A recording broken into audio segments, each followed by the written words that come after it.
Good afternoon, everyone. Good afternoon. Thank you all for coming to the Rhode Island Interfaith Coalition to Reduce Poverty's 11th annual vigil. My name is Rabbi Jeff Goldwasser, a member of the Coalition's steering committee. And I am Victoria Strang, the director and lead organizer of the Interfaith Coalition. I cannot say just how happy we are to see so many of you here today, friends and allies, tireless advocates for justice in the state of Rhode Island. We want to extend a special welcome this morning to Tom Coderre from the governor's office. Unfortunately, like many of us, the governor is ill at this time and could not make it, but we are blessed to have Tom with us, as well as Senate President Ruggerio. We look forward to their greetings later in this program. I also want to take a moment to welcome and acknowledge other members of the General Assembly and elected officials who are here today. We have Treasurer Magaziner, we have Rosa De Castillo from Lieutenant Governor McKee's office, Rep. Jack Lyle, Rep. Tansey, Senator McKinney, Senator Miller, Senator Metz, Rep. Knight, Rep. Kislak, Rep. Welsh, Senator Golden, and Senator Oyer, and I know many more will be joining us throughout the program. Today we have begun our vigil with the sound of the shofar, echoing through the State House rotunda. In ancient Israel, the shofar called together the community. It sent out a message of warning. It was a call to action. Today it sounds again to gather us, to warn us, and to inspire us to respond to the threat that poverty poses to us all.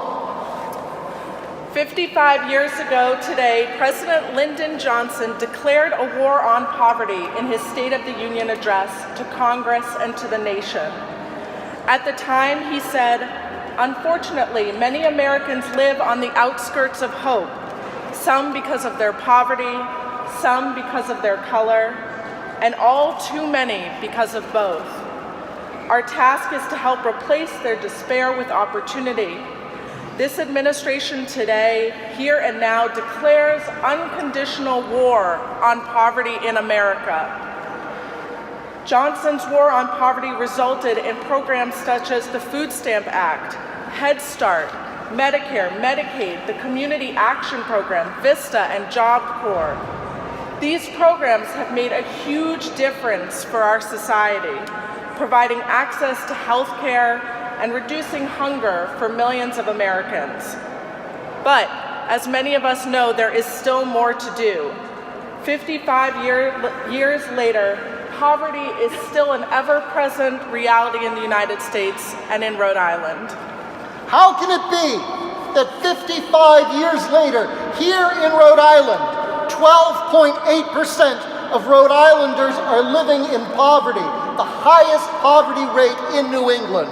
How can it be 55 years later that poverty rates are even higher for children, with 17% of our children living in households with incomes below the federal poverty level?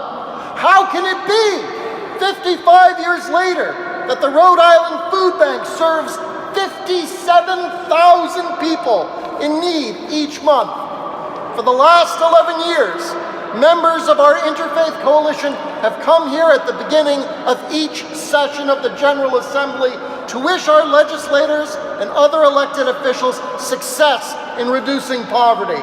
Our coalition, representing leaders of many faiths, offers our support to all of you and call upon you to make it your top priority to assure that all Rhode Islanders have a safe and affordable home, adequate, nutritious food, quality and equal education, affordable and accessible health care, and work with decent wages.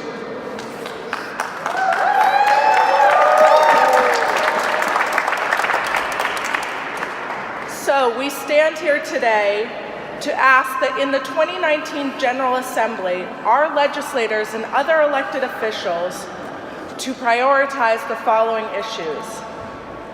We ask them to stop housing discrimination, stop landlords from refusing to rent to families who must rely on government subsidies such as Section 8 housing choice vouchers, veterans benefits, and other housing pricing supports.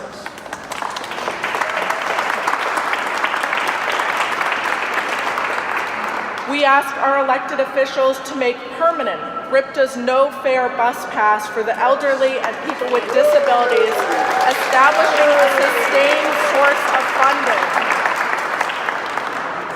We ask that they guarantee equal pay to all Rhode Islanders, regardless of race, gender, or sexual orientation. Equal pay for equal work. We ask that they raise the minimum wage to $15 an hour.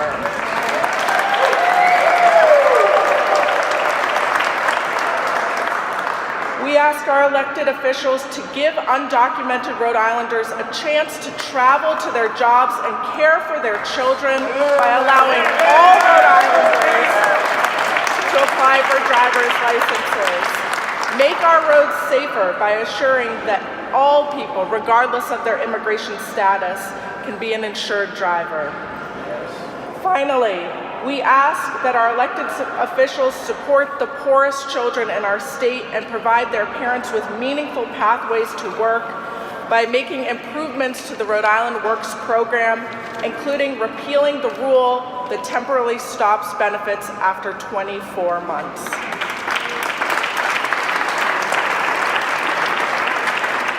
The war on poverty that President Johnson launched 55 years ago today has not yet been won. We have not yet achieved the goal of bringing relief to all who suffer from poverty, even in the wealthiest nation in the world. This is not, as some claim, because poverty cannot be solved. It can be. In order to reach our goal, we need only restore faith that reducing poverty benefits us all. As people of faith, we reject the nihilistic, cynical, zero-sum claim that in order for the poor to be relieved, everyone else must suffer. We know, especially here in the state that is built upon hope, that relieving the suffering of poverty benefits us all materially and economically. Even more importantly, it elevates our spirit and raises our moral character. Let us together bring that hope to all of Rhode Island.